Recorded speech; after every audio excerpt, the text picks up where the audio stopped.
হরে কৃষ্ণ। সকল বৈষ্ণব চরণে আমার প্রণাম। ধন্যবাদ যারা জয়েন করেছেন আমাদের এই সাপ্তাহিক শ্রীমদ্ ভাগবতম ক্লাসে। এই ক্লাসে আমরা শিল প্রভুপাদের তাৎপর্যগুলো থেকে বোঝার চেষ্টা করি, আলোচনা করি। আমরা প্রথম স্কন্ধের 12 অধ্যায়ে আছি। আজকে আমরা 17 নম্বর শ্লোক থেকে পড়বো। তো শুরুতে আমরা জয় রাধা মাধব এবং মঙ্গলাচরণের মাধ্যমে শুরু করি। আজকে আমাদের জয় রাধা মাধব করে শোনাবে আমাদের ছোট্ট ভক্ত সুভদ্রা। সুভদ্রা, তুমি শুরু করো।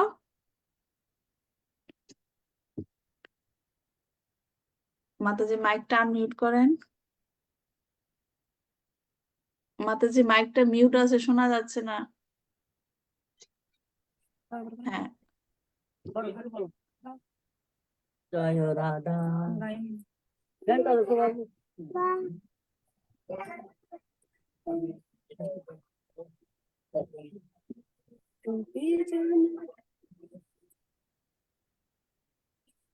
মাতাজি শোনা যাচ্ছে না। কাছে হ্যাঁ, আর একটু কাছে আসেন। হ্যাঁ,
মাতাজি আপনি মঙ্গলাচরণটা করেন।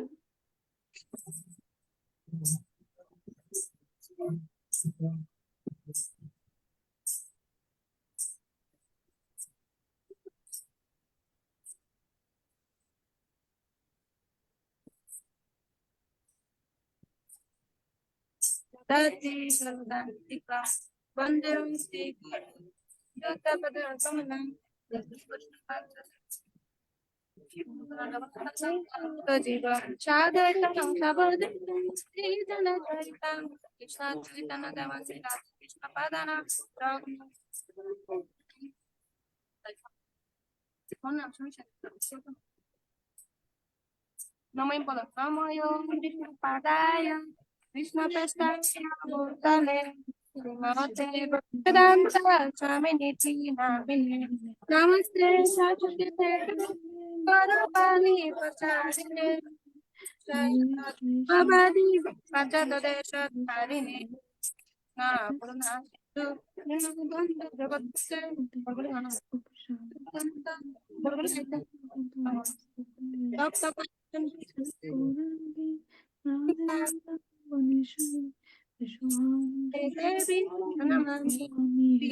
পঞ্চকল্পতরুবাচ কৃপা সিন্ধু ভয়েব চ পতিতানাং তাপনভ্যয় জয় শ্রীকৃষ্ণ চৈতন্য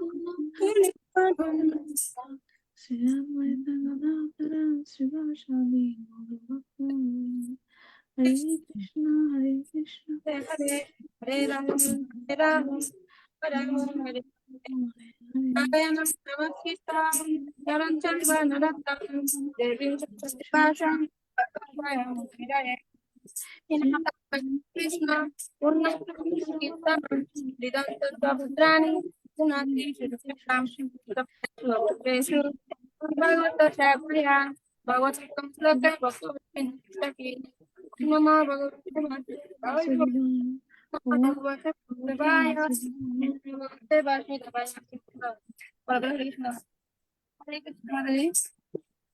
শ্রীমদ্ ভাগবতম কি জয়, শিল প্রভুপাদ কি জয়, নিতাই গৌর প্রেমানন্দে হরি হরি।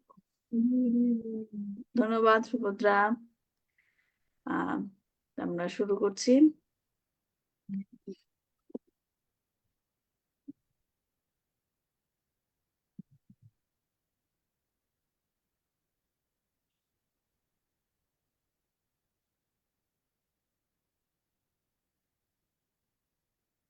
দেখা যাচ্ছে? যাচ্ছে।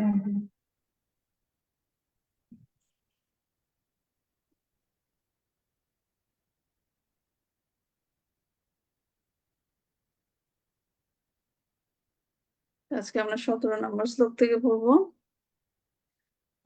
এখানে আমরা দেখছি যে পরীক্ষিত মহারাজের জন্মের পরে আর কি যুধিষ্ঠির মহারাজ জাতকর্ম করছে এবং সেখানে ব্রাহ্মণেরা উপস্থিত ব্রাহ্মণেরা তারা হচ্ছে পরীক্ষিত মহারাজকে পরীক্ষিত মহারাজ সম্বন্ধে বলছে এবং যুধিষ্ঠির মহারাজও শুনতে চাচ্ছে তার কাছে। তো এখানে ব্রাহ্মণরা কি বলছে শুনছি। তস্মানাম্না বিশ্বরাত ইতি লোকে ভবিষ্যতি ন সন্দেহ মহাভাগো মহাভাগবত মহান। তস্মানাম্না বিষ্ণুরাত ইতি লোকে ভবিষ্যতি ন সন্দেহ মহাভাগো মহাভাগবত মহান। তস্মানাম্না বিষ্ণুরাত ইতি লোকে ভবিষ্যতি ন সন্দেহ মহাভাগো মহাভাগবত মহান। করুন মাতাজি, রত্নগোপা মাতাজি। হরে কৃষ্ণ মাতাজি, ধন্যবাদ প্রণাম। করুন শ্লোকটা। হরে কৃষ্ণ মাতাজি।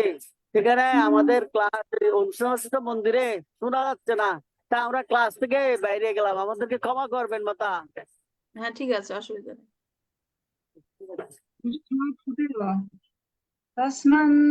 তস্মান্নামা বিষ্ণুরাতো ইতি লোকে ভবিষ্যতি ন সন্দেহ অনুষ্ঠান হচ্ছে তো এই আমরা শোনা।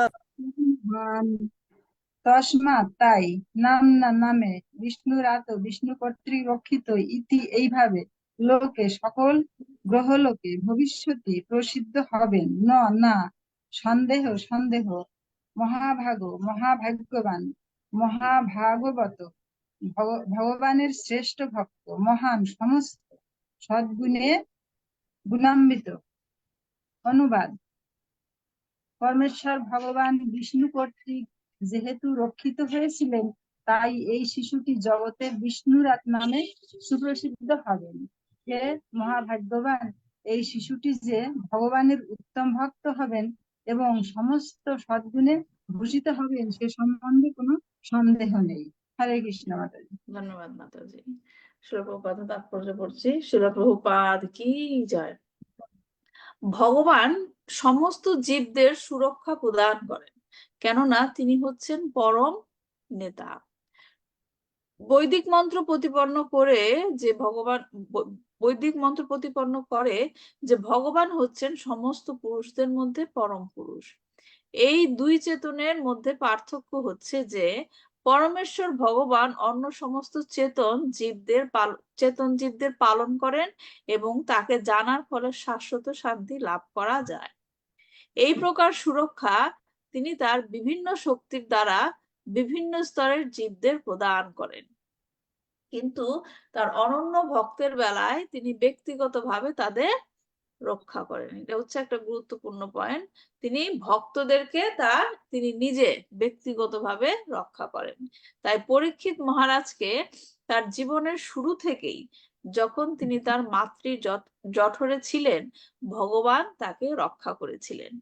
আর যেহেতু তিনি বিশেষভাবে ভগবান কর্তৃক সুরক্ষিত ছিলেন, তা থেকে নিশ্চিতভাবে বোঝা গিয়েছিল যে সেই শিশুটি সমস্ত সদ্গুণ সমন্বিত ভগবানের সর্বোত্তম ভক্ত হবেন। 3 প্রকার ভক্ত রয়েছেন, যথা মহাভাগবত বা উত্তম অধিকারী, মধ্যম অধিকারী এবং কনিষ্ঠ অধিকারী। যারা ভগবানের মন্দিরে গিয়ে শ্রদ্ধা সহকারে ভগবানের শ্রী বিগ্রহের পূজা করেন, অথচ পারমার্থিক বিজ্ঞান সম্বন্ধে যথেষ্ট জ্ঞান না থাকার ফলে ভগবত ভক্তদের প্রতি শ্রদ্ধা পরায়ণ নন। হ্যাঁ, ভগবানের সেবা করতে, ভগবানকে দর্শন করতে মন্দিরে যায় ঠিকই, কিন্তু ভগবানের অন্য ভক্তদের প্রতি শ্রদ্ধা পরায়ণ নন। তাদের বলা হয় প্রাকৃত ভক্ত বা কনিষ্ঠ অধিকারী। দ্বিতীয় স্তরের ভক্ত হচ্ছেন তারা যারা ঐকান্তিক ভাবে ভগবানকে সেবা করেন, সমস্তরের ভক্তদের প্রতি মৈত্রী ভাব পোষণ করেন, অজ্ঞজনের প্রতি অনুগ্রহ করেন এবং ভগবত বিদ্বেষী নাস্তিকদের উপেক্ষা করেন। এগুলো হচ্ছে মধ্যম অধিকারী ভক্তের লক্ষণ। মানে ভক্তদের মধ্যে আবার তারা কি 3 ভাবে, তাদের দৃষ্টিভঙ্গিটা 3 রকম। তাদের যারা নাকি তাদের সমস্তর, তাদেরকে মৈত্রী ভাব পোষণ করেন, যারা নাকি বুঝতে পারে যে তারা এখনো এই জ্ঞানটা হয়নি, তাদের প্রতি তারা অনুগ্রহ করে তাদের প্রতি জ্ঞান দেন। আর যারা নাকি ভগবত বিদ্বেষী, তাদের থেকে দূরে থাকেন, তাদেরকে উপেক্ষা করেন। কিন্তু যারা সবকিছু ভগবানের সম্বন্ধে দর্শন করেন, অথবা সবকিছুই শাশ্বত ভাবে ভগবানের সঙ্গে সম্পর্ক যুক্ত রূপে দর্শন করেন, অর্থাৎ ভগবান ছাড়া আর কিছুই দর্শন করেন না, তাদের বলা হয় মহাভাগবত বা সর্বোচ্চ স্তরের ভগবত ভক্ত। হ্যাঁ, তারা সবার মধ্যেই ভগবানকে দেখেন, কারণ তারা বুঝতে পারেন সবাই ভগবানের সন্তান। তখন তাদের মধ্যে ওই ভেদটা সেটা আসে না। এই প্রকার মহাভাগবতেরা সর্বতভাবে পূর্ণ। ভগবত ভক্ত এই স্তরগুলির যে কোনোটিতেই অবস্থান করুন না কেন, তিনি আপনা থেকেই সমস্ত সদ্গুণের দ্বারা গুণান্বিত হন। এবং তাই পরীক্ষিত মহারাজের মতো একজন মহাভাগবত অবশ্যই সর্বতভাবে পূর্ণ। যেহেতু পরীক্ষিত মহারাজের জন্ম হয়েছিল মহারাজ যুধিষ্ঠিরের বংশে, তাই তাকে এখানে মহাভাগবত বলে সম্বোধন করা হয়েছে। যে বংশে মহাভাগবতের জন্ম হয় সেই বংশ অত্যন্ত ভাগ্যশালী, কেননা একজন মহাভাগবতের জন্ম হওয়ার ফলে পরিবারের বিগত, বর্তমান এবং ভবিষ্যতের বংশধরগণ ভগবানের কৃপায় উদ্ধার লাভ করেন। তাই ভগবানের অনন্ত ভক্ত হওয়ার দ্বারাই কেবল বংশের সর্বশ্রেষ্ঠ উপকার সাধন করা যায়। এই যে লাস্টের লাইনটা যে বলা হলো, যে যেই বংশে মহাভাগবতের জন্ম হয় সেই বংশের কি বিগত, বর্তমান এবং ভবিষ্যৎ সমস্ত বংশধরেরা ভগবানের কৃপায় উদ্ধার লাভ করেন। এই জিনিসটা অনেকে মিস ইন্টারপ্রেট করে। অনেকেরই দেখেছি এখানে যে মানে এটা নিয়ে একটু বড়াই করে, যেহেতু ভগবানের ভক্ত হয়েছি আমি, তাই আমার বংশের সবাই উদ্ধার পেয়ে যাবে। কিন্তু এই জিনিসটা খেয়াল রাখা দরকার যে আমি যে নিজেকে ভগবানের ভক্ত বলছি, আমি নিজে কতটা ভগবানের প্রতি সারেন্ডার। হ্যাঁ, আমি যদি নিজেই কোয়ালিফাইড না হই, তাহলে কি করে আমার বংশধরদের আমি উদ্ধার করতে পারবো? তাই না? এটা অনেকে মিস ইন্টারপ্রেট করে কথা বলে যে এই কারণে নিজে কতটা কোয়ালিফাইড হচ্ছ, ভগবানের ভক্ত হতে আদৌ কি পেরেছো? হ্যাঁ, অনেকে বলে আমি ভগবানের ভক্ত, কিন্তু আসলে কি আমরা ভগবানের ভক্ত হতে পেরেছি? এর জন্য বলা উচিত কি, আমি ইন্সপায়ার্ড। হ্যাঁ, আমি অ্যাসপায়ারিং ভক্ত, আমি ভক্ত হওয়ার চেষ্টা করছি। ভগবানের ভক্ত হওয়া মানে কি এত সহজ? হ্যাঁ, আমি কি করে বলতে পারি যে আমি ভগবানের ভক্ত হয়েছি? হ্যাঁ, আমি ভগবানের চরণে সারেন্ডার করার চেষ্টা করছি। অনেকে বলেন যে ভগবানের চরণে আমি সারেন্ডার করে ফেলেছি। আসলে কি করতে পেরেছি? হ্যাঁ, আসলে কি করতে পেরেছি? আসলে কি আমি ভগবানের ভক্ত রূপে সমস্ত কিছু করতে পারছি? তো নিজে যেহেতু কলুষ মুক্ত হতে পারছি না, এই যে চ্যান্টিং প্রসেস, প্রসাদ, ভোজন, হ্যাঁ, এগুলা আমাদের কি কলুষ মুক্ত হওয়ার পন্থা। হ্যাঁ, কলুষ মুক্ত হওয়ার পন্থা। এগুলো করলেই যে আমি নিজেকে বলে ফেলবো আমি ভগবানের ভক্ত হয়ে গেছি। It's a type of bragging বলে না ইংরেজিতে, হ্যাঁ হ্যাঁ, যে ব্র্যাগ করা, হ্যাঁ, সেটা ঠিক নয়। তাই যদি কেউ বলে যে আমি ভগবানের ভক্ত হয়েছি, আমার জন্মের, আমার বংশের সবাইকে উদ্ধার হয়ে যাবে, পূর্বজন্ম, পরের জন্ম, আমি নিজে কি পারবো উদ্ধার হতে? আমার আরো কত জন্ম লেগে যাবে সেটা আমি নিজেও জানি না, রাইট?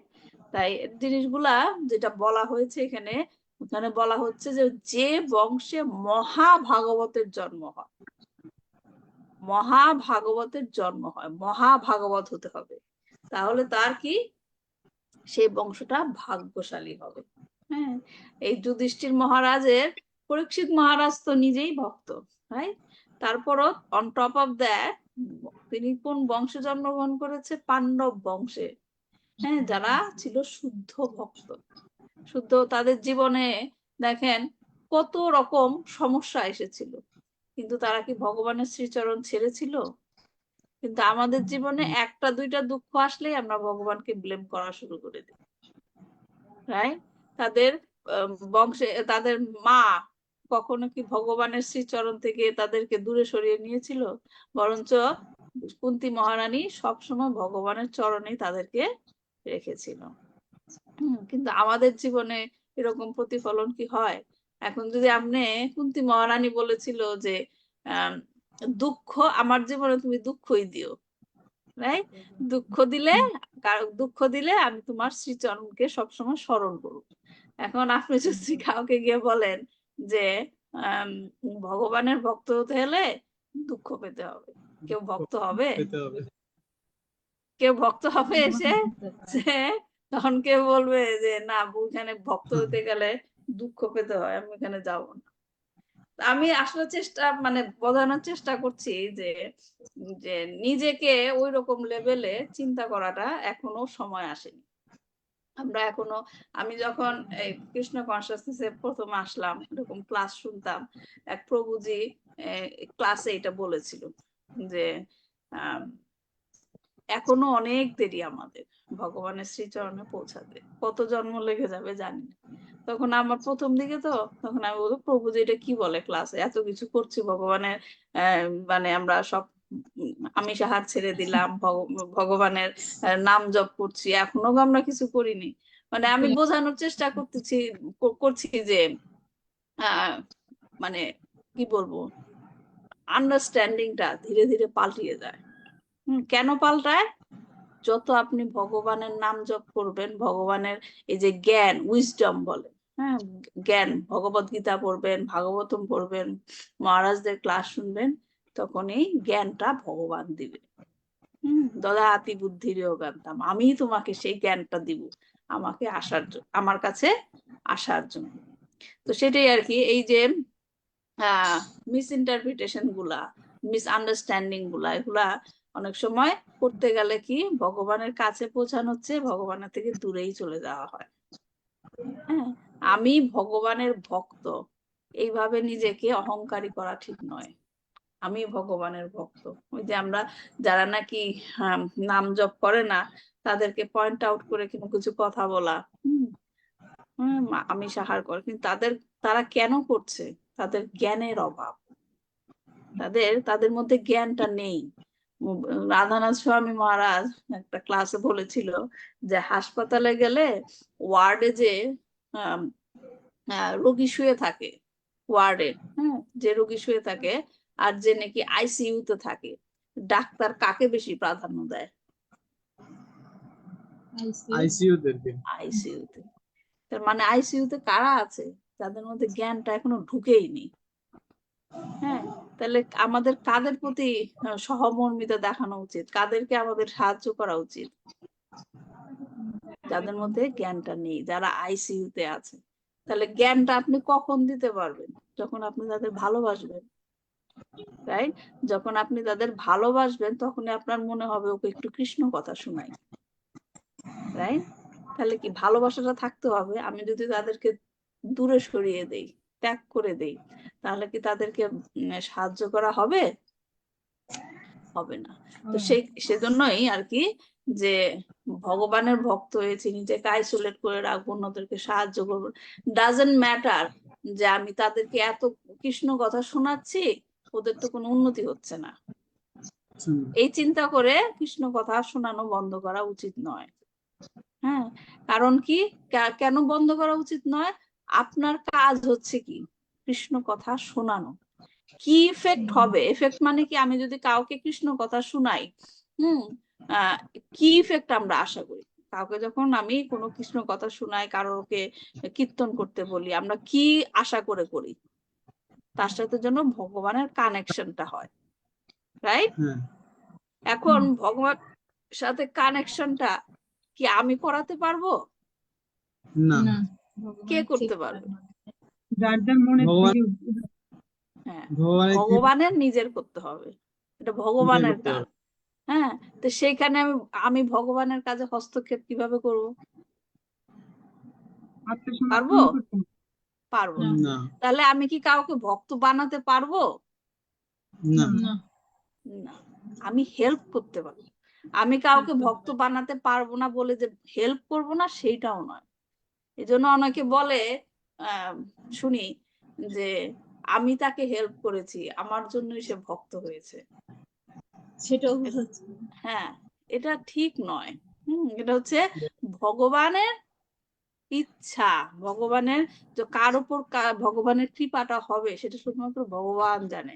এটা তাদের মধ্যে, তাদের পার্সোনাল কানেকশন, আমি কিছু করতে পারবো না। এজন্য যে কাউকে আমি ভক্ত করতে পারছি কিনা, আমি এখানে শ্রীমদ্ ভাগবতম ক্লাস দিচ্ছি, কারোর কোনো উপকার হচ্ছে কিনা, শুনছে কিনা, হ্যাঁ, শুনে তাদের কি উপকার হচ্ছে, হ্যাঁ, সেটা তো আমার হাতে নেই। কর্মণ্যেবাধিকারস্তে, রাইট? আমার হাতে নেই। হ্যাঁ, তার মানে এই না যে আমি কৃষ্ণ কথা শোনানো বন্ধ করে দেব, রাইট? এটা কি মানে বুদ্ধির কথা হলো যে আমি ওদের শুনিয়ে কি হবে? ওটা কোনো উপকার হয় না, তার থেকে আমি বন্ধ করে দিব?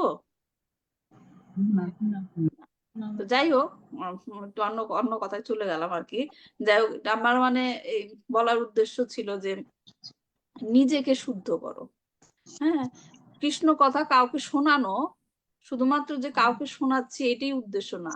যখন বলছি, এই যে আমি বলছি, শুধুমাত্র আপনারা শুনছেন না, আমার আত্মাটাও শুনছে, রাইট? সাথে সাথে তার মানে কি, আমি সাথে সাথে নিজেকেও হেল্প করছি, রাইট? তো এইভাবে নিজেকে শুদ্ধ করার চেষ্টা করতে হবে। আমি কতটা অগ্রসর হয়েছি। আমি যদি ধরেন একটা কুয়াতে আপনি পড়ে গেলেন, রাইট? কুয়াতে পড়ে গেলেন, আপনার সাথে আপনার বন্ধু বান্ধব আছে। হ্যাঁ, এখন আপনি যদি বন্ধু বান্ধবকে বাঁচাতে চান, আপনাকে আগে কুয়োর থেকে বের হতে হবে।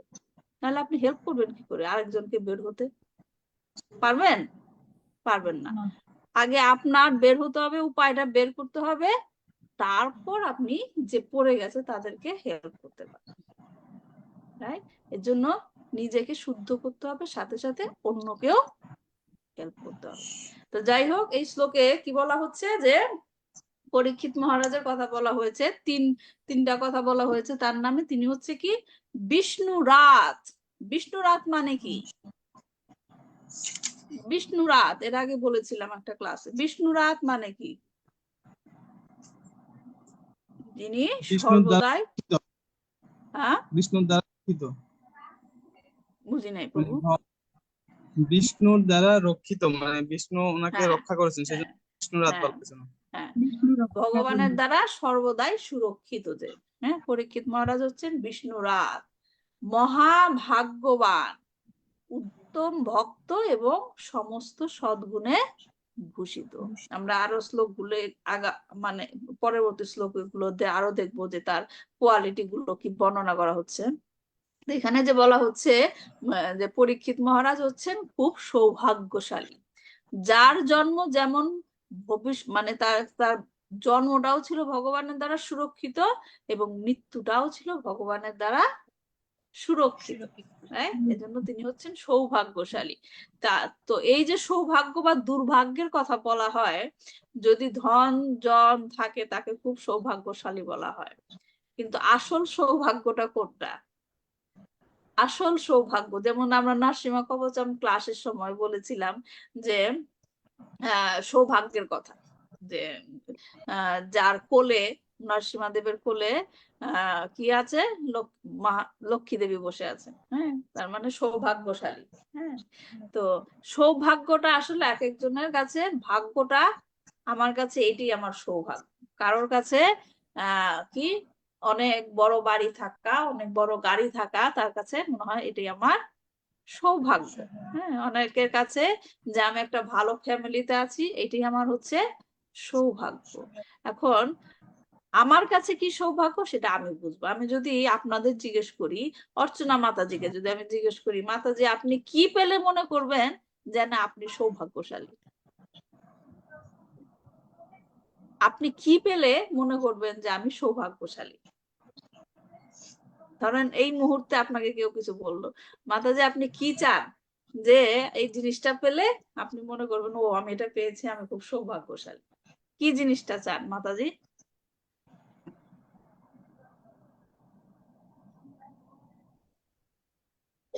হরে কৃষ্ণ মাতাজি, ধন্যবাদ, প্রণাম। আরে আমি কৃষ্ণ। এই মুহূর্তে চাই যে মানে ভগবানের পথে বা পারমার্থিক জীবনে যে বাধা বিঘ্ন আছে সেইটা অতিক্রম করে ভগবানের সেবায় নিয়ে যেতে হতে পারি।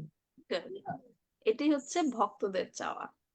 হ্যাঁ, এটাই হচ্ছে ভক্তদের চাওয়া। এর জন্য কার কি সৌভাগ্য সেটা হচ্ছে তারা তাদের ডিপেন্ড করে।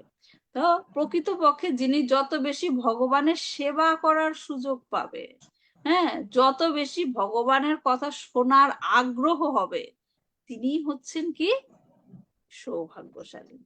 হ্যাঁ, সৌভাগ্যশালী।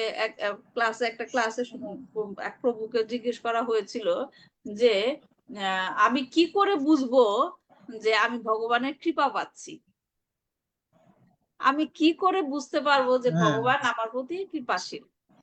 তখন প্রভুজি উত্তর দিয়েছিল যে আপনি যত বেশি সেবা করার সুযোগ পাবেন, আপনি যত বেশি সেবা করার সুযোগ পাচ্ছেন, তখন মনে করবেন যে ভগবান কি, এটা এটা একটা ক্লাসে মনে হয় বলেছিলাম, যত বেশি সেবা করবেন হ্যাঁ মাতাজি।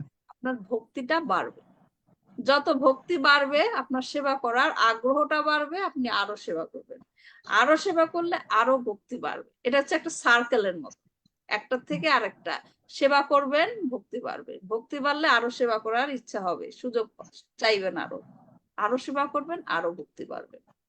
তো ভক্তদের কাছে সে যত বেশি ভগবানের সেবা করার সুযোগ পাবে, doesn't matter what type of work, মানে হোয়াট টাইপ অফ সেবা আপনি পাচ্ছেন, যে কোনো সেবা, যে কোনো সেবা আপনি পাবেন, যদি আপনি সেটাকে গ্রহণ করেন, ভগবান তার সেবা করার আমার এই কি সুযোগটা দিয়েছে।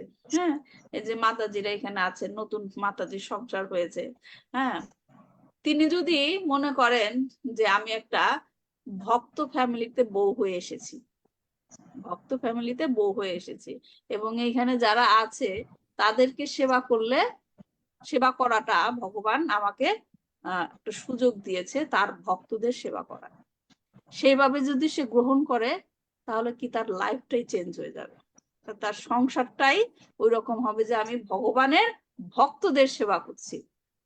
সেটাকে তখন সে কি মনে করবে, আমি ভগবানের কৃপা পেয়েছি। দৃষ্টিভঙ্গিটা বোঝেন, যদি এইভাবে গ্রহণ করেন সবকিছু, তাহলে দেখবেন আপনার লাইফটাই চেঞ্জ হয়ে যাবে। হ্যাঁ, যে সবকিছুর মধ্যে তখন আপনি ভগবানকে দেখতে পারবেন, ভগবানের কৃপা দেখতে পারবেন, যে ভগবান আমার প্রতি এত কৃপাময়, আমাকে এটা দিয়েছে। এজন্য কালকে একটা ক্লাসে শুনছিলাম, বলছিল যে ডেজায়ার, যেটা শ্রীকৃষ্ণ গীতাতে বলেছিলেন যে 16 নম্বর অধ্যায়ের 12 নম্বর, 12 নম্বর শ্লোক মনে হয়, যেখানে যত বেশি আকাঙ্ক্ষা তত বেশি এংজাইটি সৃষ্টি করে। হ্যাঁ, সেইখানে আকাঙ্ক্ষাটা কি, যদি আমার ম্যাটেরিয়াল জগতের আকাঙ্ক্ষা থাকে, যদি মাতাজি শুধু আকাঙ্ক্ষা করে যে আমার প্রভু এটা আমাকে এনে দেয় না, আমার প্রভু এটা এনে দেয় না, যদি এই আকাঙ্ক্ষা গুলো সমানে বাড়তে থাকে, যত বেশি চাওয়া যদি আপনি সেগুলো না পাবেন তত দুঃখের দিকে নিয়ে যাবেন। কিন্তু আপনি যদি অন্যদিকে চিন্তা করেন যে আমি ভাগ্যবতী যে কৃষ্ণ আমাকে এমন একটা ঘরে দিয়েছে যেখানে আমি সেবা করতে পারছি, আমার প্রভু আমাকে ভগবানের সেবা করার জন্য হেল্প করছে, হ্যাঁ, আমাকে নিয়ে ভগবানের কথা শুনছে, যখন ক্লাসে বসে আমাকে নিয়ে বসে, এগুলাকে যদি আপনি যখন পজিটিভ দিকে গ্রহণ করবেন, যেগুলো আমার ভগবানের কৃপা, তখন কি আপনার মধ্যে এংজাইটি গুলো আসবে, দুঃখ গুলো আসবে? এজন্য কাউন্ট করতে হয় পজিটিভ দিক, নেগেটিভ দিক। জীবনে নেগেটিভ দিকগুলো আসবে, কিন্তু সেগুলাকে যদি বেশি প্রাধান্য দেওয়া হয় তখন জীবনে শুধু কি আসবে? শুধু দুঃখই আসবে। ভগবান আপনাকে কি দিচ্ছে, হ্যাঁ, কি কৃপা করছে, সেইটাকে খুঁজে বের করার চেষ্টা করতে হবে, সেটাকে খুঁজতে হবে। তখনই মনে হবে কি আমি সৌভাগ্যবতী, সৌভাগ্যশালী, যে ভগবানের কৃপা পাচ্ছি। তো যাই হোক, এখানে পরীক্ষিত মহারাজের সৌভাগ্যশালী বলা হচ্ছে কেন?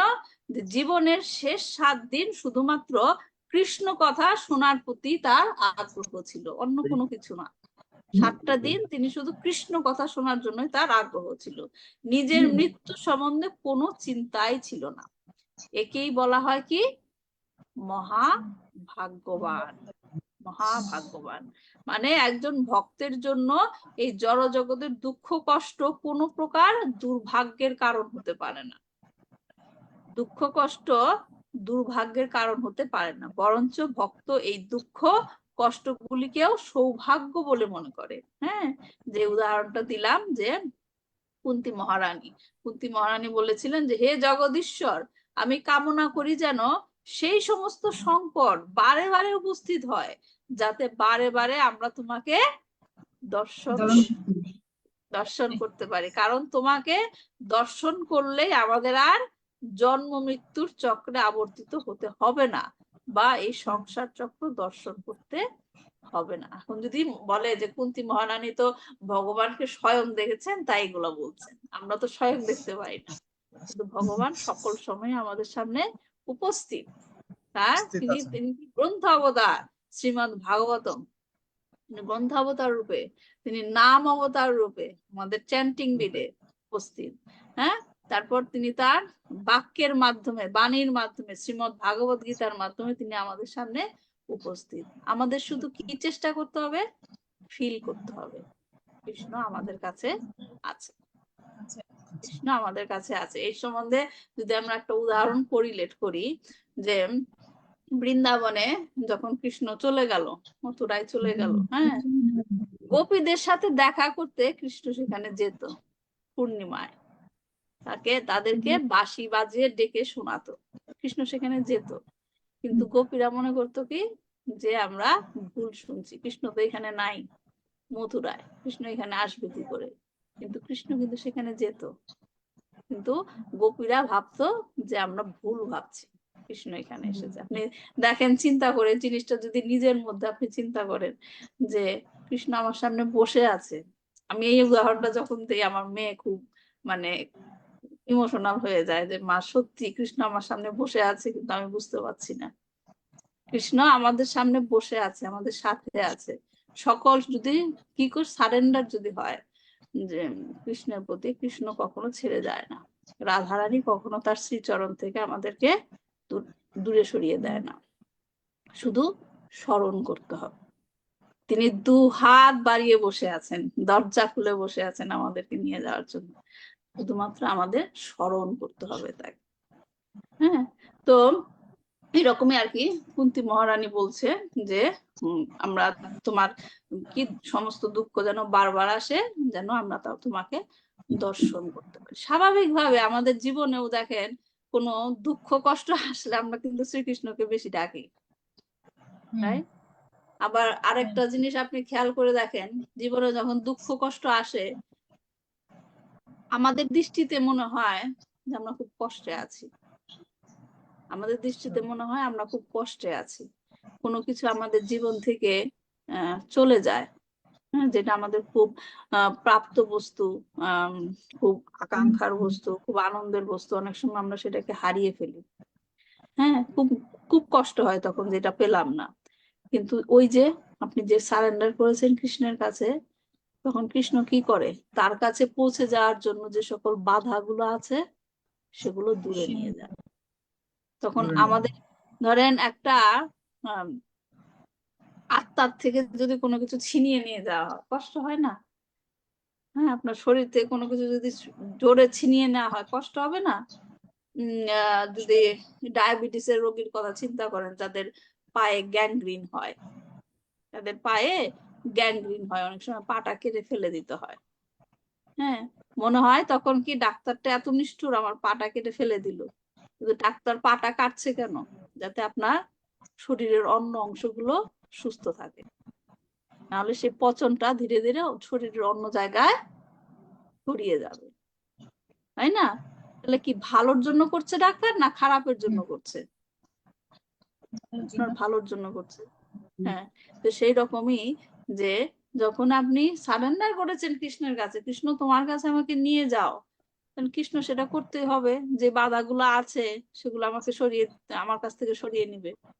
এটা আমার যতই প্রিয় হোক, আমি বুঝতে পারছি না আমার এই প্রিয় বস্তু কৃষ্ণের কাছে যাওয়ার পথে আমার বাধা দিচ্ছে কিনা, কিন্তু তিনি তো বুঝতে পারছেন, তাই না? এজন্য অনেক সময় জীবনে অনেক প্রিয় বস্তুকে আমরা হারিয়ে ফেলি। হ্যাঁ, কিন্তু আমাদের কি করতে হবে? কৃষ্ণের প্রতি অবিচল বিশ্বাস রাখতে হবে, নিশ্চয়ই এটা আমাদের জন্য কোনো ভালো কিছু আছে, নাহলে কৃষ্ণ কেন করবে? হ্যাঁ, তো এরকম আমরা বিদুরের ক্ষেত্রে দেখতে পাই। বিদুর যিনি নিঃস্বার্থ ভাবে হস্তিনাপুরের সবাইকে সাহায্য করেছিলেন, তাই বিদুর, কিন্তু শেষে তিনি কি পেলেন? তাকে অপমান করে হস্তিনাপুর থেকে কি করে বের করে দেওয়া বের হলো। কিন্তু এই যে বের করে দেওয়া হলো তাকে অপমান করে, ওই সময় দেখলে আপনার খুব কষ্ট হবে যে এত কিছু করলো আর বিদুরকে এরকম অপমান করে বের করে দিল। কিন্তু ওই ঘটনাই তার আলটিমেট উপকারে এসেছিল। এরকম সে ওখান থেকে বের হয়ে গিয়ে কি কৃষ্ণ পথে চলে গিয়েছিল, কৃষ্ণ সম্বন্ধে জানতে চাইল। তার কার সাথে সাক্ষাৎ হয়েছিল? মৈত্রেয় মৈত্রেয় ঋষি। ঋষি। হ্যাঁ, তার সাথে সাক্ষাৎ হয়েছিল এবং সেখানে শ্রীমদ ভাগবতের মনে হয় 3-4টা চ্যাপ্টার, 3 চ্যাপ্টার যাই হোক, অনেক তার সাথে অনেক কথোপকথন হয়েছিল। তাহলে কি তার আলটিমেট লাভ হয়েছিল না ক্ষতি হয়েছিল? লাভ হয়েছে। হয়েছিল। কিন্তু আমরা যদি দেখি ওই সিন, ওই দৃশ্যটা যদি কল্পনা করি, যে দুর্যোধন তাকে অপমান করে বের করে দিচ্ছে, কষ্ট হয় না দেখলে? তো তার আলটিমেট উপকারটাই হয়েছিল। তো সেটাই আর কি এখানে যে আমরা দেখি যে ভাগ্যবান সৌভাগ্যশালী যেটা বলা হচ্ছে, তারপরের কথাটা কি বলা হয়েছে? পরীক্ষিত মহারাজকে উত্তম ভক্ত বা মহাভাগবত বলা হয়েছে। কারা এমন উত্তম ভক্ত হয়, তাদের কি কি গুণ থাকে, সেটা শিল প্রভুপাদ কি তাৎপর্যে বলেছে না? তো অতি উন্নত ভক্ত তিনি, যিনি সম্পূর্ণ জ্ঞানে বেদের উপসংহার জানেন, এভাবে সে একজন ভক্ত হয়ে যায়। প্রকৃতপক্ষে তিনি কেবল নিজেই বিশ্বাস করেন না, সে মহাভাগবতের কি কোয়ালিটিটা, তিনি শুধু নিজেই বিশ্বাস করেন না কৃষ্ণকে, তিনি অন্যকে বিশ্বাস করাতেও সমর্থ হয়।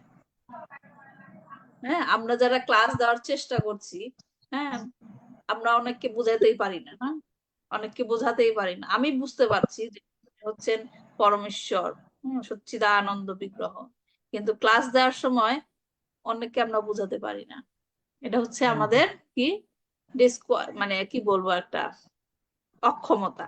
কিন্তু মহাভাগবত যিনি, তিনি আপনাকে সেই কথাটা বুঝিয়েই ছাড়বেন, কারণ সেই ক্ষমতাটা আছে, যেগুলো আমাদের গুরু মহারাজের, ইসকনের গুরু মহারাজ শিল প্রভুপাদ দেখেন এত ভক্ত কি করে করলো, কারণ তার সেই কোয়ালিটি। আপনি চিন্তা করে দেখেন যে হিপ্পিরা যারা আমেরিকায় ছিল, তারা কৃষ্ণ নাম কখনো শোনেই নাই, রাইট? কৃষ্ণ নাম কখনো শোনেই নাই। তাদেরকে কিভাবে পরম ভক্তে পরিণত করলো? ভক্তে পরিণত করলো কি করে? প্রভুপাদ কেন কিভাবে পারলো? মহাভাগবত, রাইট? তার মধ্যে সেই ক্ষমতাটা আছে। আমি কি গিয়ে পারবো? কাউকে আমি 2-1টা মানুষকে বোঝাতে পারিনি, আর তিনি লক্ষ লক্ষ সারা বিশ্বে তিনি সেই তাদেরকে মনে শ্রীকৃষ্ণের নাম ঢুকিয়েছেন এবং তাদেরকে ভক্ত বানিয়েছেন। এটা কি সাধারণ কোনো ক্ষমতা? সাধারণ কোনো ক্ষমতা না। তাদের সেই মহাভাগবতের এই এই গুণটা থাকে। তিনি তো নিজে বিশ্বাস করেনি, অন্য কেউ বিশ্বাস করাতে পারেন বৈদিক প্রমাণের জোরে। তারপর উন্নত ভক্ত অন্য সকল জীবকে পরমেশ্বর ভগবানের অংশ বিশেষ হিসেবে দেখেন, কোন রকম বৈষম্য ছাড়াই। কোন রকম বৈষম্য ছিল। প্রভুপাদ যদি বলতেন এই হিপ্পিরা এরকম ড্রাগ নিচ্ছে, তাদের সাথে আমি চলবই না, হ্যাঁ এটা কৃষ্ণের বিরোধী কাজ, রাইট? সেরকম ভাবে তিনি দেখেন যে ড্রাগ নিচ্ছেন, তার সাথে এক অ্যাপার্টমেন্টে ছিলেন। ছিল প্রভুপাদ এক অ্যাপার্টমেন্টে ছিলেন এই আমেরিকায়। তিনি যদি তাদেরকে তখন সেরকম আইসোলেট করে রাখতো, তাদেরকে তিনি সাহায্য করতে পারতেন, উদ্ধার করতে পারতেন? পারতেন না। তার মানে কি ছিল প্রভুপাদ তাদের মধ্যে বৈষম্য দেখেন নাই। বৈষম্য তিনি কি দেখেছেন? যে হচ্ছে কৃষ্ণের সন্তান, ভুলে গেছে কৃষ্ণকে, একে কৃষ্ণকে মনে করাতে হবে। তার টার্গেট ছিল এইটাই। বাহ্যিক যে সমস্ত শরীর দ্বারা যে ভুল কাজগুলো করছে, হ্যাঁ অজ্ঞানতার দ্বারা, কারণে তাদেরকে তিনি হেল্প করেছেন। এই প্রকার সুরক্ষা তিনি তার বিভিন্ন শক্তির দ্বারা, ভগবান বিভিন্ন শক্তির দ্বারা বিভিন্ন স্তরের জীবদের প্রদান করেন, কিন্তু অনন্য ভক্তের বেলায় তিনি ব্যক্তিগতভাবে তাদেরকে রক্ষা করেন। তাই তিনি পরীক্ষিত মহারাজকে নিজে স্বয়ং তাকে রক্ষা করেছিলেন। ভক্তদের জন্য কৃষ্ণ নিজেই দায়িত্ব নেন, এবং সাধারণ জীবের জন্য শিল প্রভুপাদ বলেছেন যে কৃষ্ণ নিজেই ভক্তদের দায়িত্ব নেন, আর যারা সাধারণ জীব আছেন, কৃষ্ণ এমন না যে আমার ভক্তদেরই শুধু রক্ষা করব, সকলকেই তিনি রক্ষা করেন, কিন্তু ওয়েটা ডিফারেন্ট। এবং সাধারণ জীবের জন্য মায়ার উপর ভার দেওয়া হয়, তাদেরকে রক্ষা করো, মায়ার উপর ভার দেওয়া হয়, তাদের রক্ষা করো। মায়াও হচ্ছে কৃষ্ণের এজেন্ট, রাইট? মহামায়া, যোগমায়া নিয়ে আমরা অনেক কথা বলেছি বিভিন্ন ক্লাসে। হ্যাঁ, যেমন এটা উদাহরণ দিয়ে শিল প্রভুপাদ বুঝিয়েছেন যে ভালো নাগরিকদের মতোই তারা সরাসরি সরকার দ্বারা যত্ন দেওয়া হয়, এবং অপরাধীদের কি করা হয়? কারাগারে রেখে তাদেরকে যত্ন দেওয়া হয়, কারাগারে রেখে। যারা কারাগারে থাকে তাদেরকেও দেখাশোনা করা হয়, তাদেরকেও খাওয়া দেওয়া হয়, তাদের অসুস্থ হলে হাসপাতালে চিকিৎসা দেওয়া হয়, হ্যাঁ সব যত্নই দেওয়া হয়। কিন্তু ডিফারেন্সটা কি? ডিফারেন্সটা কি? আমরা যারা সাধারণ জীবন যাপন করছি, আর যারা নাকি জেলখানায় জীবন যাপন করছে, হ্যাঁ তাদেরকেও সরকার আমাদেরকেও দেখছেন, তাদেরকেও দেখছেন, কিন্তু ডিফারেন্সটা কি?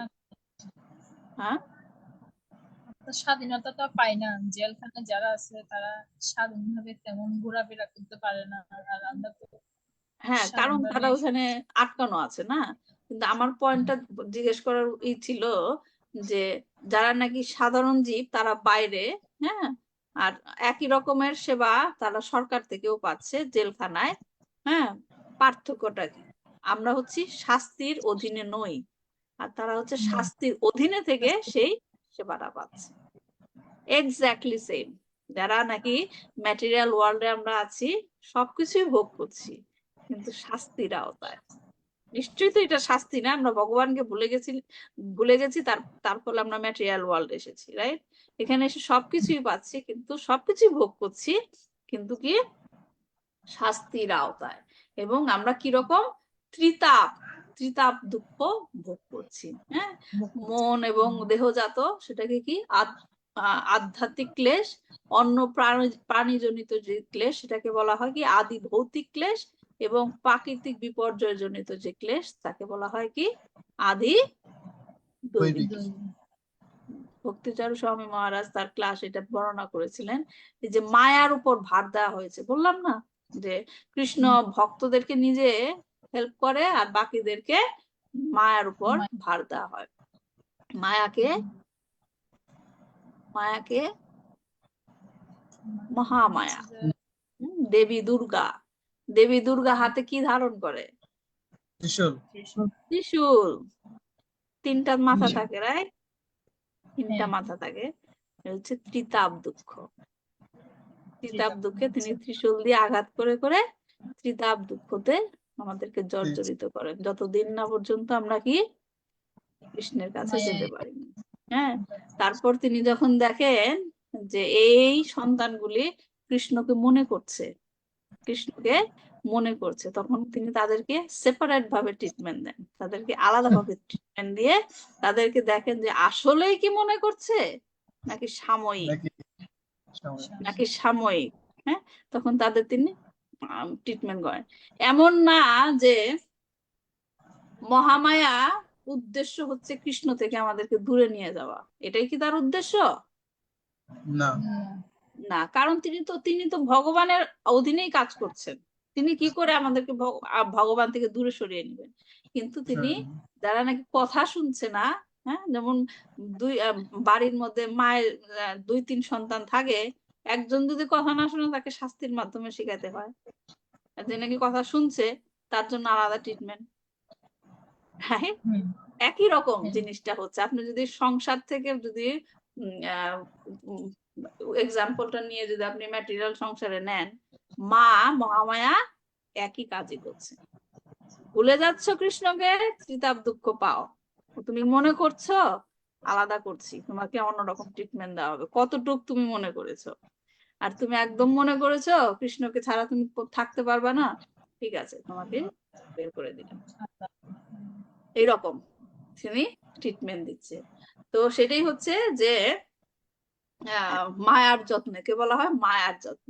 এবং যেই মাত্র আপনি কৃষ্ণ ভাবনা লাভ করবেন, তখন কৃষ্ণ সরাসরি আপনার যত্ন নেওয়া শুরু করবে।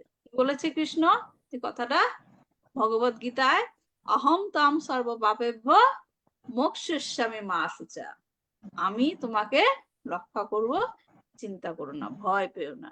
যেই তার পাদপদ্মে আত্মসমর্পণ করবেন, তখনই কৃষ্ণ এই কথাটা বলবেন যে আমি তোমাকে রক্ষা করব, সমস্ত পাপ পূর্ণ প্রক্রিয়া থেকে রক্ষা করব।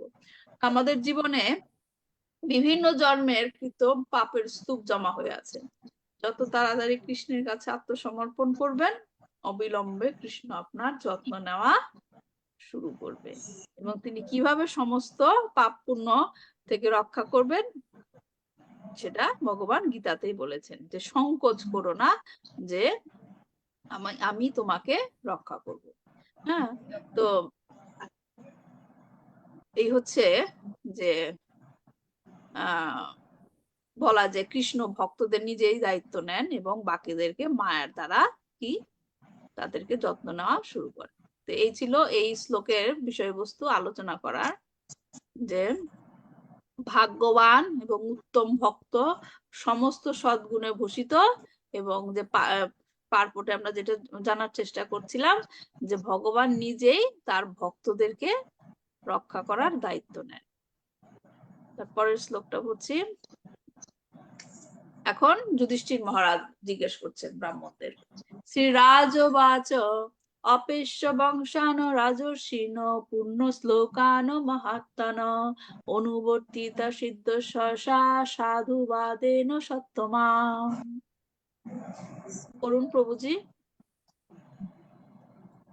অপেশ্য বংশানাং শ্রীরাজবাচ রাজোবাচ অপেশ্য বংশানাং রাজর্ষিণ পুণ্য শ্লোকাং মহাত্মনঃ অনুবর্তিতা সিদ্ধ সহসা সাধুবাদেন সত্তমা। শ্রীরাজা সর্বগুণ সম্পন্ন রাজা মহারাজ যুধিষ্ঠির উবাচ বললেন, অপি হলেও এসো এই বংশ রাজা রাজ ঋষিদের পূর্ণ শ্লোকাং পবিত্র চরিত্র মহাত্মাগণ অনুবর্তিতা অনুগামী সিদ্ধ হবে কি যশস্যা সৎ কীর্তির দ্বারা সাধু বাদেন মহিমার দ্বারা সত্তমাও। হে মহাত্মাগণ। অনুবাদ।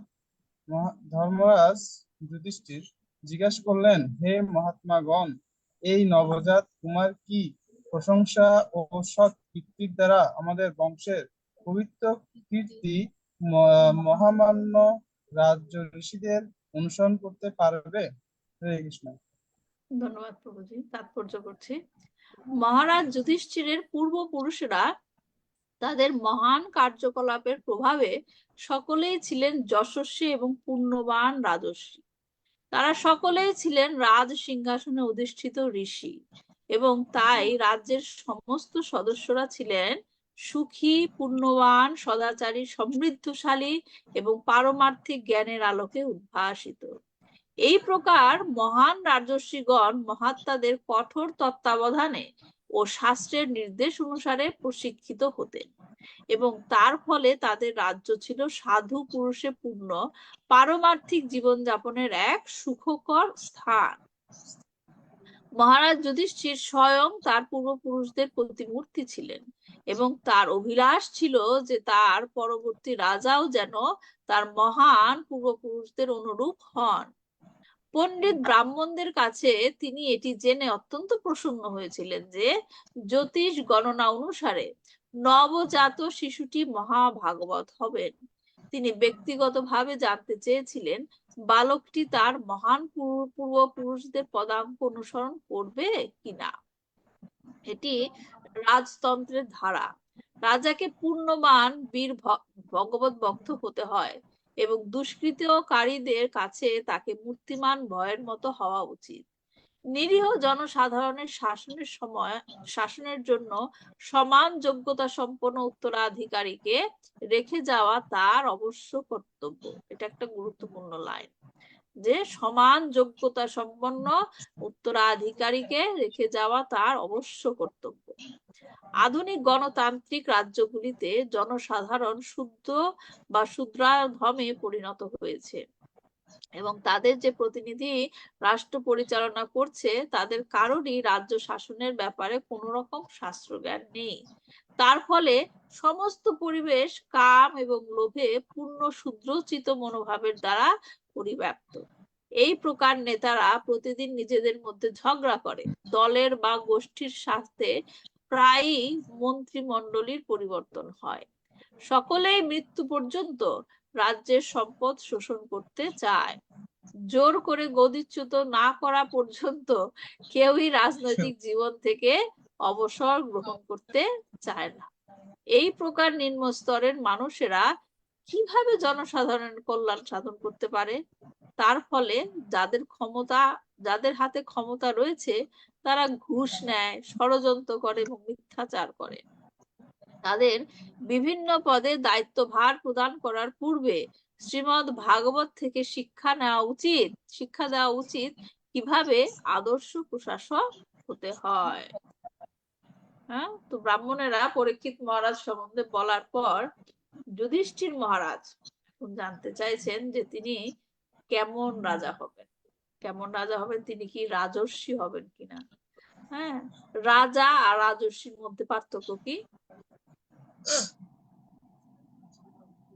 রাজা আর হচ্ছে রাজর্ষি, পার্থক্য কি?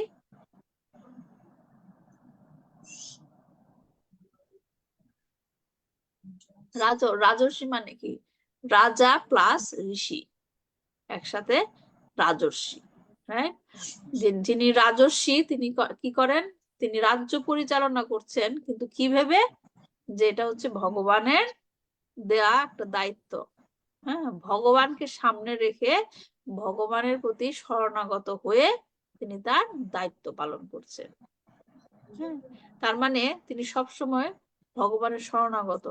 এখন যিনি রাজা তিনি নিজেই যদি ভগবানের শরণাগত হন, তাহলে তিনি প্রজাদের কি শিখাবেন? ভগবানের প্রতি শরণাগত হতে, রাইট? আর যিনি রাজা তিনি শুধুমাত্র রাজ্য পরিচালনা করেন রাজনীতির ভিত্তিতে, রাজনীতি জানেন শুধু। যেটা হচ্ছে ভগবত গীতার প্রথম দিকে সঞ্জয় দুর্যোধনকে রাজা বলে সম্বোধন করেছিল, রাজা। হ্যাঁ, রাজা বচনম আব্রবীত, যে রাজা এই কথা বললেন। দুর্যোধন রাজা ছিল না, তখন যুদ্ধের সময় রাজা কে ছিল হস্তিনাপুরের? পাণ্ডুর যুধিষ্ঠির মহারাজ না, হস্তিনাপুরের রাজা কে ছিল? ধৃতরাষ্ট্র। ধৃতরাষ্ট্র, রাইট? দুর্যোধন তো রাজা ছিল না, কিন্তু সঞ্জয় তাকে রাজা বলছিল। কেন রাজা বলছিল? কারণ তিনি রাজনীতিতে পারদর্শী ছিলেন। হ্যাঁ, ডিপ্লোম্যাটিক মানে ডিপ্লোম্যাসিতে খুব পারদর্শী। কিভাবে কথা বলা যায়, কোথায় কিভাবে বলতে হবে, কাকে কি বলতে হবে, এর জন্য রাজনীতিতে সে ছিল পারদর্শী। তাই দুর্যোধনকে রাজা বলা হচ্ছিল, তিনি রাজর্ষি ছিলেন না। যুধিষ্ঠির মহারাজ হচ্ছেন রাজর্ষি, কারণ তিনি ভগবানের শরণাপন্ন হয়ে রাজ্য পরিচালনা করেছিলেন। হ্যাঁ, তো এখানে বলছেন যে তিনি রাজর্ষি হবেন কিনা। রাজা তো অবশ্যই হবেন, পরীক্ষিত মহারাজ বংশ পরম্পরায় রাজা হবেন, কিন্তু যুধিষ্ঠির মহারাজ জানতে চাইছেন যে তিনি রাজর্ষি হবেন কিনা, তাদের বংশের অন্যান্য রাজর্ষিদের মতো হতে পারবেন কিনা। এখানে আমরা যুধিষ্ঠির মহারাজের ভবিষ্যৎ যে চিন্তা, সেটার সাথে ভগবান শ্রীকৃষ্ণের চিন্তার সাথে মিল দেখতে পাই। যুধিষ্ঠির মহারাজ এখানে ভবিষ্যৎ সম্বন্ধে চিন্তা করছেন, রাইট, যে পরবর্তীতে কি হবে। শ্রীকৃষ্ণ কিন্তু ভবিষ্যৎ নিয়ে চিন্তা করেছিলেন। কোথায় আমরা এর প্রতিফলন দেখতে পাই? যে কোথায় দেখতে পাই ভবিষ্যৎ? তিনি চেয়েছিলেন যে হস্তিনাপুরে রাজ সিংহাসনে কে অধিষ্ঠিত হোক? পাণ্ডুর বংশধররা, যুধিষ্ঠির মহারাজ, যুধিষ্ঠির পাণ্ডু। মহারাজ। হ্যাঁ, কারণ তিনি চেয়েছিলেন যে এই সমস্ত রাজর্ষি দ্বারা রাজ্য পরিচালিত হোক, যেন প্রজারা উদ্ধার পায়। এবং আরেকটা কি ভবিষ্যৎ তিনি চিন্তা করেছিলেন, যে পাণ্ডু বংশে যখন কেউ জীবিত নেই, পরীক্ষিতকে বাঁচাতে হবে, রাইট? এটাও তিনি ভবিষ্যৎ চিন্তা করেছিলেন।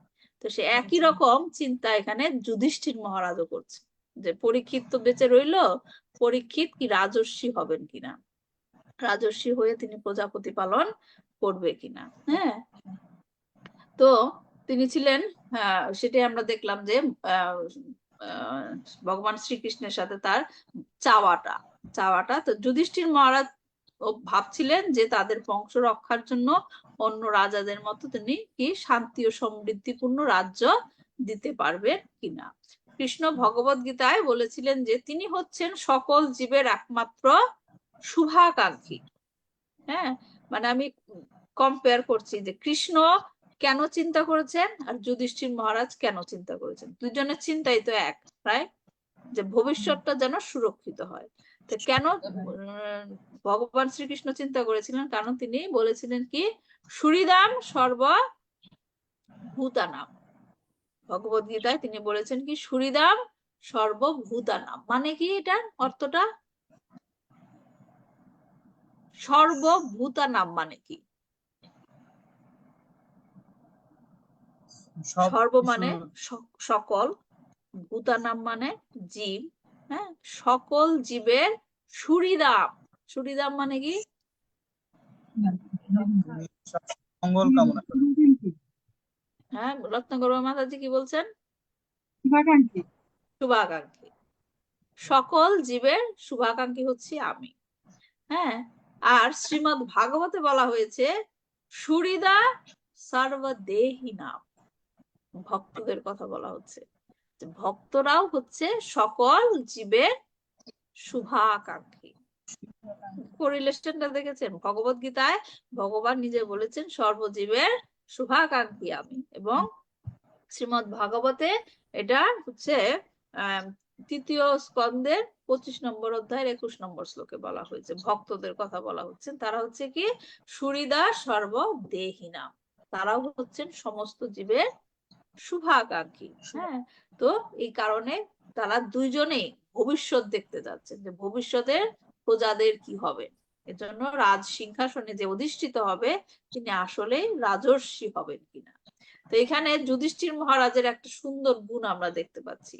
উনি কি বলেছেন এখানে, যে এই নবজাত কুমার কি প্রশংসা ও সৎকীর্তির দ্বারা আমাদের বংশের পবিত্র কীর্তি মহামান্য রাজর্ষিদের অনুসরণ করতে পারবে। তিনি কি বলেছেন, যে তাকে তিনি উদাহরণ দেখান, যে তিনি কি আমার মতো হবেন, আমি যেভাবে রাজ্য চালিয়েছি তিনি কি আমার মতো হবেন, সেটা বলেননি। তিনি কি বলেছেন? আমার পূর্বপুরুষেরা যারা রাজর্ষি ছিল তাদের মতো হতে পারবেন। তার একটা সুন্দর গুণ না, যে নিজেকে নিয়ে অহংকার করেননি যে তিনি আমার মতো হবেন কিনা। তিনি নিজেকে তার পূর্বপুরুষের প্রতিনিধি হিসেবে চিন্তা করেছেন। পূর্বপুরুষের রাজর্ষি ছিল, আমি সেটা ফলো করেছি। পূর্বপুরুষের রাজর্ষি ছিল, এই পরীক্ষিত কি তাদের ফলো করতে পারবে কিনা, তাদের প্রতিনিধি হতে পারবে কিনা। তো পূর্বপুরুষদের মতো কেমন রাজা হবার কথাও বলেছেন, যে রাজাকে কেমন ছিল রাজারা, সে রাজর্ষিরা পুণ্যবান। হ্যাঁ, পুণ্যবান ছিল, এখানে তাৎপর্য বলা হয়েছে। রাজর্ষিরা কেমন ছিল? তারা ছিল পুণ্যবান, বীর বীর ভগবত ভক্ত এবং দুষ্কৃতকারীদের কাছে মূর্তিমান ভয়ের মতো হওয়া উচিত। হ্যাঁ, তো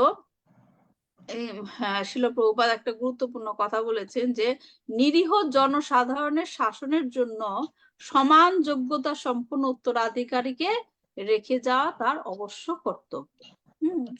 তো আজকে 8টা-9টা বেজে গেছে, আমরা পরবর্তী ক্লাসে এইটা নিয়ে আলোচনা করব, যে উনি বলেছেন যে সমান যোগ্যতা সম্পন্ন উত্তরাধিকারীকে রেখে যাওয়া গুরুত্বপূর্ণ।